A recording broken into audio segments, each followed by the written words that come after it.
This video is made with the sponsorship of Ecrotech New Zealand, one source for all your beekeeping requirements. Hi, Trev here from Trevs Bees on Facebook and YouTube.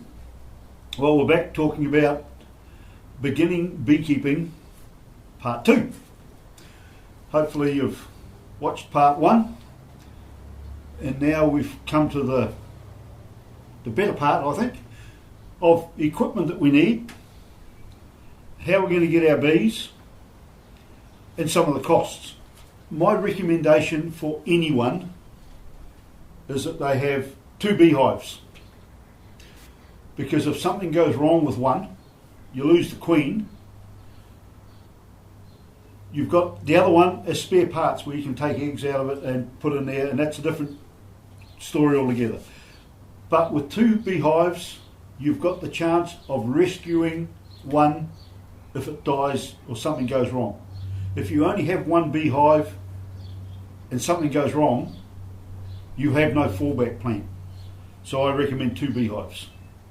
Right, so my recommendation is 2 beehives.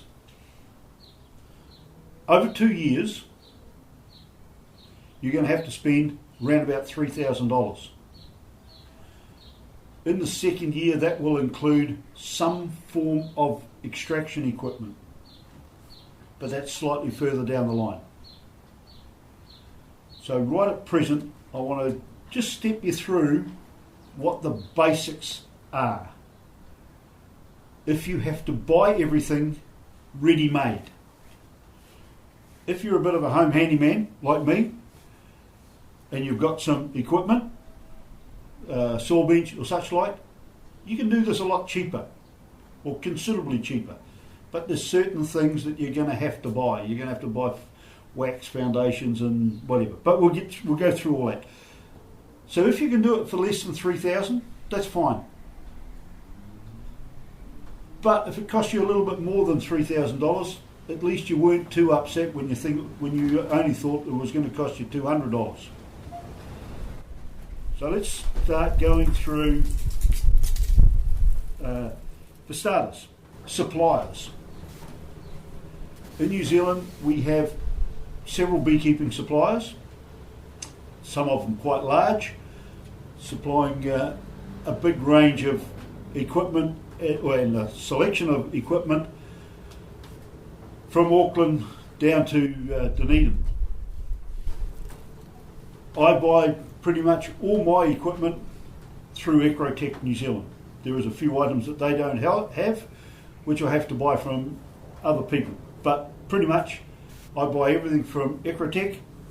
They're in Auckland and in Christchurch, and they also have various agencies throughout the country, beekeeping supply shops, who can supply stuff. And the biggest network that they have of those is Farmlands, and they have a very extensive range. And if they haven't got it, they can get it pretty much within 24 or 36 hours. So the service is generally pretty good. Of course, there's usually a cost for freight if you have to get it couriered out to you. I'm not going to get into the pros and cons of the different suppliers or the different advantages of equipment. I'm just going to show you some of the stuff that we need to have. And the first one that we need to have, obviously, is a bee suit. There is people out there who go beekeeping without a bee suit on, but somewhere along the line, the bees are not going to appreciate you being there today, and you're going to get smacked over. And if that's your end of your beekeeping hobby, if you can't handle that, and who's going to get the beehive back together again? So I recommend a bee suit, a full bee suit, and buy the best quality that you can get.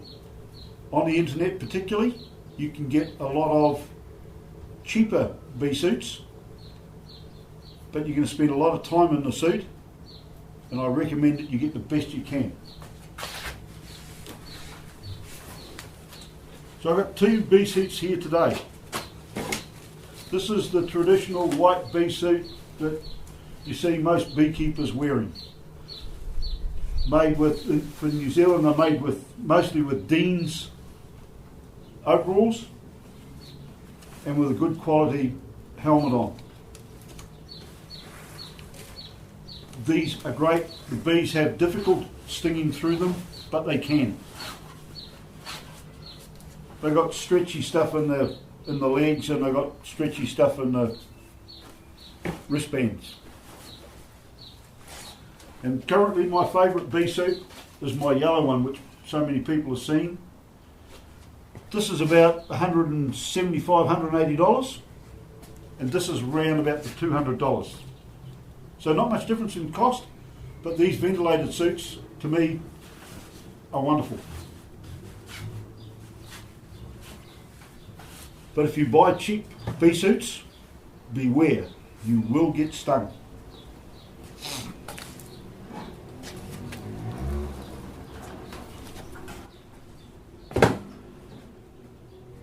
We all need a smoker, for smoking the bees. And we need some form of fuel to run in it. I use old sacks that I have soaked in water for quite some time. You can get the likes of coffee bean bags from the coffee shops, or from the coffee roasters anyway, not necessarily coffee shop, but coffee roasters. But remember, they need to be soaked and washed and aged, because those coffee bags all come with an insecticide on them so that bugs and critters don't get into the coffee beans. We need to soak them to make sure they're clean, otherwise that insecticide, we're spraying it into the hive. Bees, being insects, don't particularly appreciate that. You can use any fuel you like. Hay works well, but it's got to be nice and dry. Pine needles works well, got to be nice and dry. Leaves off the oak tree or walnut tree all work well. Again, got to be nice and dry. I like sacking because it doesn't make any ash, it burns pretty clean, and it lasts for a long time. You can also use the pellets out of wood fire. Now, a smoker. Again, you can buy cheap smokers and it doesn't really matter a hell of a lot whether it's a cheap one or not. But again, you're going to use a lot. Got to use it a lot. You want to buy a good one. I feel you want to buy a good one. And I like these ones with the heavy metal frame on. You can get some that have got a light metal frame, and I don't believe that they're as good as these heavy ones. And I like the 100mm opening. I don't care about the height. That's irrelevant. But you can get 75mm diameter ones, 3-inch, or you can get the 4-inch ones. These 4-inch ones, the 100mm, are a lot easier to keep going. They'll all start okay, but they have trouble keeping going. Have a look at the first video I made. It was all about how to light the smoker. You need to learn. So you can get it going, you can use newspaper and a match, or you can spend a little bit more money and you can buy a little butane burner like this. They're not very dear.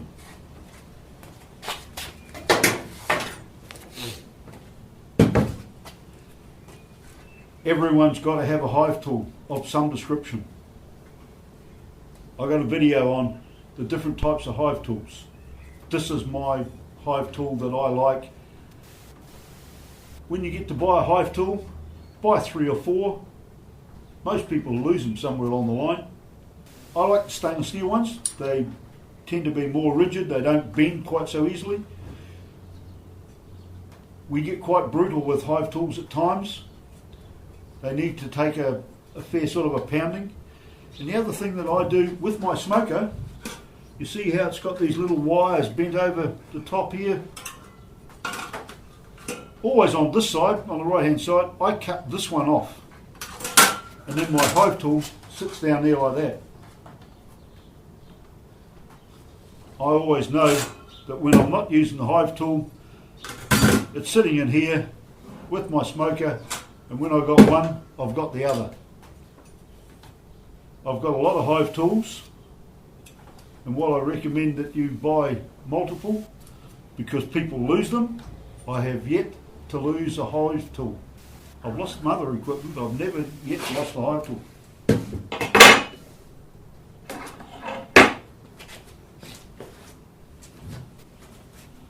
Gloves. I like these blue nitrile gloves. Everyone asks me what they're called, so we'll get nice and careful, and my video man is going to zoom in on that so you can see that they're called nitrile or double thick nitrile gloves. I like these gloves. Yes, the bees can still sting through them, but you don't seem to get toxin through these gloves. You get the sting, but not the poison. But the big thing is, it keeps the propolis and the other gunk off my hands, and that's what I'm more worried about. I'm a bit of a pansy and I like to have nice clean hands. Righto, the last item that we need, the penultimate item, the last item we need is bees, and we'll talk about them in a minute. But it's a beehive. We've done a video on this. This is ready to go from Ecrotech. You can buy pre-assembled boxes from several different outlets. They come with a lid,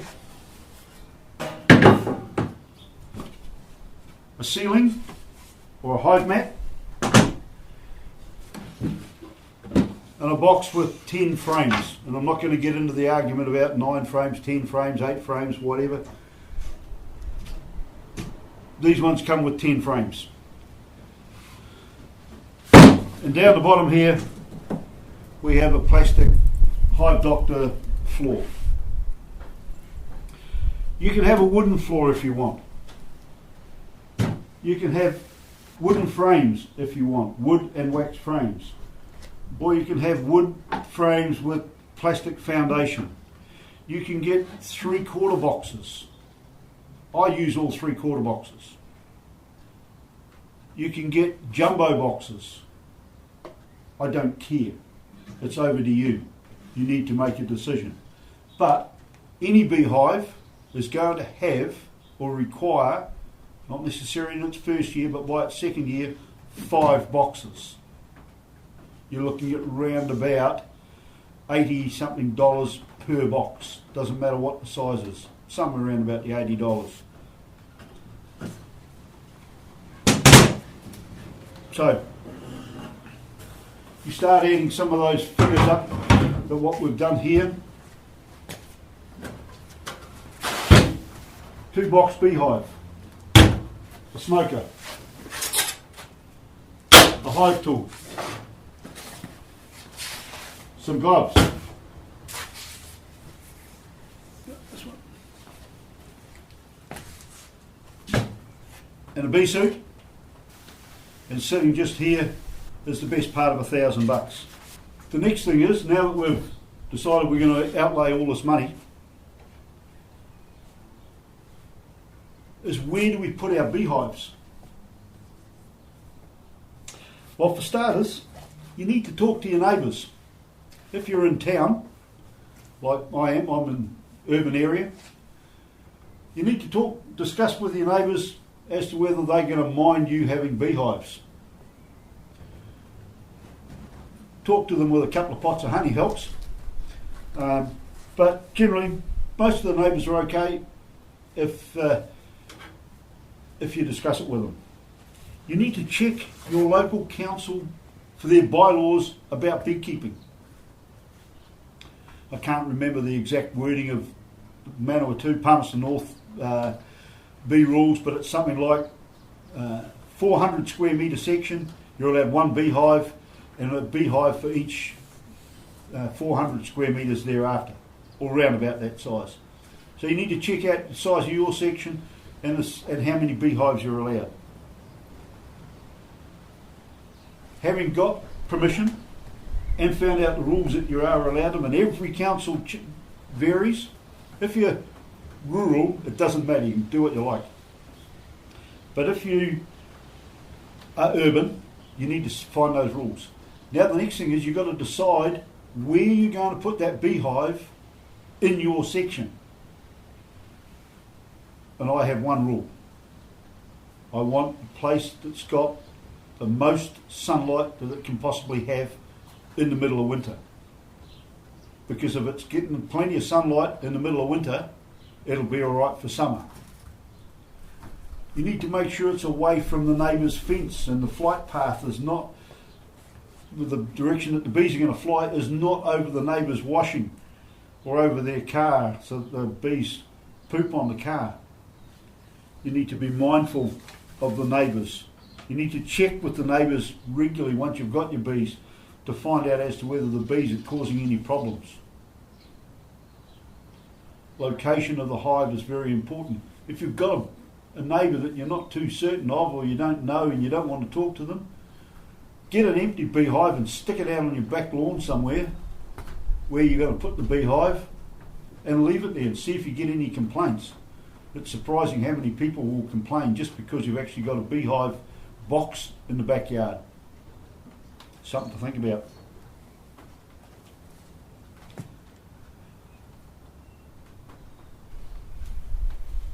So the last thing we're coming to now with the beginner section is bees.